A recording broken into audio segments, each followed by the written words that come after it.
On September 13, 1848, a 6-kilogram iron bar was blasted clean through a man's skull at the speed of a musket ball, in below his left cheekbone, out through the top of his head, and it landed some 80 feet behind him. 10 minutes later, that man was sitting upright in an ox cart, wide awake, calmly telling everyone about the explosion. His name was Phineas Gage. He would live another 12 years with a hole in his head, become the most famous patient in the history of neuroscience, and leave behind a story so strange that textbooks are still arguing about what actually happened. Let's begin where it began, in the granite hills of Vermont. In the autumn of 1848, the Rutland and Burlington Railroad was carving its way through the Green Mountains, and just south of the small town of Cavendish, the surveyed line ran straight into solid rock. There was only one way through: black powder. Crews drilled deep holes into the stone, poured an explosive, and blew the mountainside apart, yard by yard, day after day. The man in charge of one of those blasting crews was 25 years old. Phineas Gage, a foreman his employers called the most efficient and capable man in their service. Contemporary accounts describe him as strong, athletic, shrewd, and well-liked, a man with, in the words of his own doctor, an iron will inside an iron frame. He even carried a personal badge of office, a custom-made tamping iron, forged to his own specifications by a blacksmith. It was 1.1 meters long, about 3 feet 7 inches, over 3 centimeters thick, 6 kilograms of smooth metal, tapered at one end to a point, like a javelin. Gage used it every day, and he was said to be fond of it. Here is how the job worked, and pay attention, because every detail matters. First, you bored a hole deep into the rock. Then you poured in the gunpowder and set the fuse. Then, carefully, an assistant poured sand on top of the charge, and the foreman tamped the sand down with the iron, packing the explosive tight so the blast would drive into the rock instead of escaping up the hole. Sand in first. Always sand in first. At about 4:30 on the afternoon of September 13th, something in that sequence went wrong. Accounts differ on the exact details. This is one of those moments history can never fully reconstruct, but the traditional version, based on Dr. Harlow's report, goes like this: Gage was momentarily distracted, glancing over his right shoulder at his men loading rock onto a platform behind him. He let the tamping iron drop into the hole before the sand had been poured. Iron struck granite. A spark. The powder ignited. The explosion turned Gage's own beloved tool into a missile, and Gage's head was directly above the hole. The pointed end of the bar entered beneath his left cheekbone, passed behind his left eye, tore through the front of his brain, and burst out of the top of his skull just behind the hairline. It flew on, 25 meters through the air, and landed point first in the dirt, smeared, witnesses said, with traces of what it had passed through. Gage was thrown onto his back. His limbs convulsed briefly. And then, and this is the part no one at the site could believe, he spoke. Within minutes, Phineas Gage was talking. His men lifted him into an ox cart, and he rode 3/4 of a mile into Cavendish sitting upright. At the tavern of Joseph Adams, where he lodged, he climbed down with only a little help and sat in a chair on the porch to wait for a doctor. When Dr. Edward Williams rode up and stared in disbelief at the wound, Gage greeted him with what may be the greatest understatement in medical history: "Doctor, here is business enough for you." Williams later admitted he thought the bystanders were exaggerating. Surely no bar could have passed through the head of this talking, lucid man. Then Gage stood, wretched, and the sudden pressure on the open wound removed all doubt. "I will spare you the details." An hour later the town physician, Dr. John Martin Harlow, arrived and took over the case. Harlow was a country doctor only a few years out of medical school, and he had just inherited the case of the century. He cleaned the wound, replaced the larger fragments of skull, drew the scalp closed, and dressed the head, while Gage, fully conscious, insisted he'd be back at work within a day or two. Harlow did not share his optimism. Neither did anyone else in Cavendish. That night, the question was not whether Gage would recover. It was how many hours he had left. He survived the night. He survived the week, though the wound became infected, as nearly all wounds did in 1848, an age with no antiseptics and no understanding of germs. Within days, Gage sank into delirium and semi-consciousness. Infection bloomed inside the wound. His condition collapsed so completely that, by some accounts, a local cabinetmaker measured him for a coffin, and his mother was told to prepare for the end. Then Harlow made a decision that probably saved his patient's life. He lanced the abscess beneath the wound and drained it. It was crude frontier medicine, but it worked. The fever broke. And slowly, impossibly, Phineas Gage got better.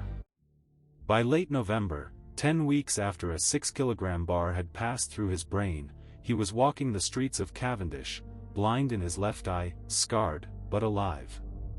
By the following spring, he felt strong enough to work. And here the story becomes a legend. And the legend, as we'll see, may have outgrown the man.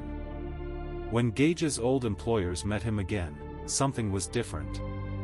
In Harlow's later account, the contractors who had once called him their most capable foreman refused to give him his job back, not because of his strength, which had largely returned, but because of his character.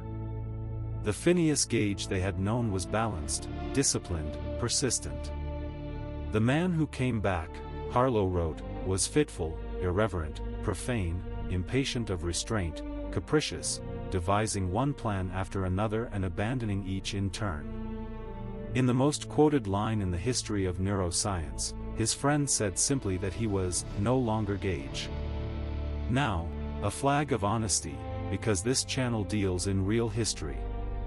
Almost everything we know about Gage's personality change comes from a single source, Dr. Harlow, writing in 1868, 20 years after the accident, and 8 years after Gage's death.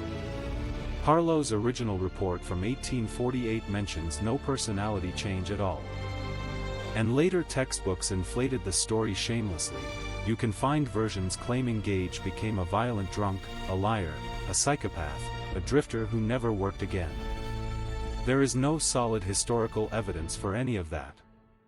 The honest version is narrower. Something in him changed, at least for a time, and the people who knew him noticed. How much, and for how long, that is still genuinely debated. What is documented is what he did next. In late 1849, Gage traveled to Boston, where Dr. Henry Jacob Bigelow, a Harvard professor of surgery, examined him and presented him to a medical society, partly because much of the profession simply refused to believe the case. Skeptical doctors had dismissed it as a Yankee invention, a tall tale from the hills of Vermont. Bigelow's examination made the case respectable. Gage, meanwhile, did something very much of his era. He exhibited himself. He appeared, reportedly, at Barnum's American Museum in New York, showing paying visitors the scars, and the iron. Because Gage kept the iron. He carried that bar, the thing that had passed through his own head, for the rest of his life. His constant companion. Then he went back to work. First at a livery stable in Hanover, New Hampshire, tending horses and driving coaches for about a year and a half. And then, around 1852, Phineas Gage did something no ruined, broken man could have done. He sailed for South America. For roughly 7 years, Gage lived in Chile, working as a long-distance stagecoach driver on the route between Valparaiso and Santiago. Stop and think about what that job required. Rising before dawn. Preparing, harnessing, and controlling a team of 6 horses on rough mountain roads. Collecting fares. Keeping schedules. Staying courteous to passengers, in a country whose language he had to learn from nothing. Modern scholars, above all the psychologist Malcolm Macmillan, point to the Chile years as quiet evidence that Gage recovered, that the disciplined routine of the work may even have helped him rebuild himself, more than a century before anyone had a word for rehabilitation. The man who was no longer Gage seems, at least in part, to have found his way back. But the iron had taken more than tissue. Around 1859, his health began to fail. Gage left Chile and sailed to San Francisco, where his mother and sister had settled, and slowly regained his strength doing farm work south of the city. Then, in February 1860, came the first seizure. The convulsions returned, harder and closer together. On May 21, 1860, 11 years and 8 months after the accident, Phineas Gage died of the epileptic seizures that almost certainly traced back to his damaged brain. He was 36. No autopsy was performed. He was buried in San Francisco, by some accounts, with the iron close at hand. The story should end there. It doesn't. In 1866, Dr. Harlow, who had long since lost track of his famous patient, finally learned how the story had ended, and wrote to Gage's mother with an extraordinary request. The request was granted. In 1867, the grave was opened, and Gage's skull, along with the tamping iron, traveled across the continent to the doctor who had saved him. Harlow published his full report in 1868, the account on which nearly the whole legend rests, and then donated both relics to Harvard Medical School. They are still there today, in the Warren Anatomical Museum, a pale skull with a shattered ellipse in its crown, and beside it the polished bar, engraved with its own story, that once flew through a living man's mind. And that is why Gage matters. In 1848, science was still arguing about whether the brain even had specialized regions, whether the mind lived everywhere in the skull equally. Gage became the founding exhibit for the other view, that the frontal lobes do something specific. That planning, restraint, judgment, personality itself, have an address in the brain. Every modern textbook of neuroscience still opens its frontal lobe chapter with his name. And scientists have never stopped studying him.